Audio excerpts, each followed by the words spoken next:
after, last week all the stuff was kind of flying around a little bit.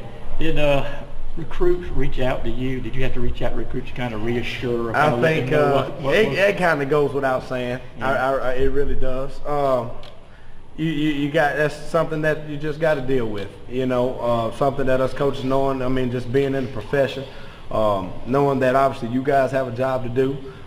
You can't control that part of it, and you got to do the best that you can to make sure that you're controlling the message that kind of gets put out on your end, and that's kind of all you can do. That's kind of all you can do. Were guys concerned, or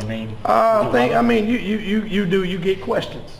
You get questions. So you just got to make sure that you're upfront with people, and doing your best to kind of educate them with kind of what and everything else that kind of goes there, but also educate them on the stuff that's kind of beyond our control too. How has Terry's experience as a quarterback helped him as a wide receiver? I think just it's helped a lot. It's helped a lot.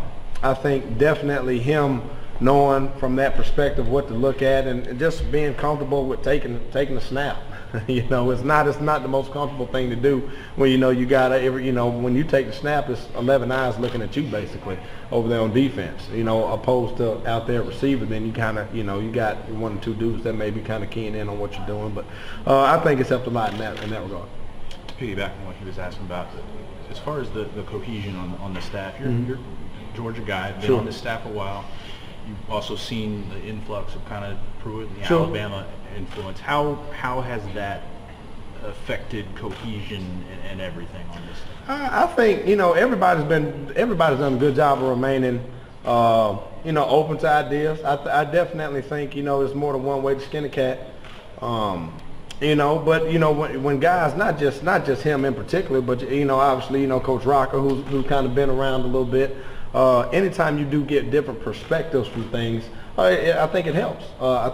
And then I don't think anybody's been kind of pushed back or taken off by what's been done here or what hadn't been done here, in regards to making decisions and everything else. But ultimately, the head coach makes a decision. Once the head coach says kind of this is what we're doing, and kind of this is what we're doing, kind of whether you like it or not, and then you kind of just go with what the boss says, and then make sure that you're diligent enough to uphold your task and your part of it. Do you ever see the kickoff returns a good bit? No, I don't. No, Coach Lilly does that. You don't have a big say in that? No, Coach Lilly kind of does, and how we do it. A bunch of people kind of have different parts, of it. But Coach Lilly kind of oversees it all. What about Chigbo? It seems like he's getting some PT, but maybe not getting targeted, or what's his progression? I mean, I wish we could tell the defense to kind of run what we want him to run, so now we know he's open, so we can get it to him. But obviously he's playing and he's part of the plan, and he has to go in there and execute the game plan just like everybody else.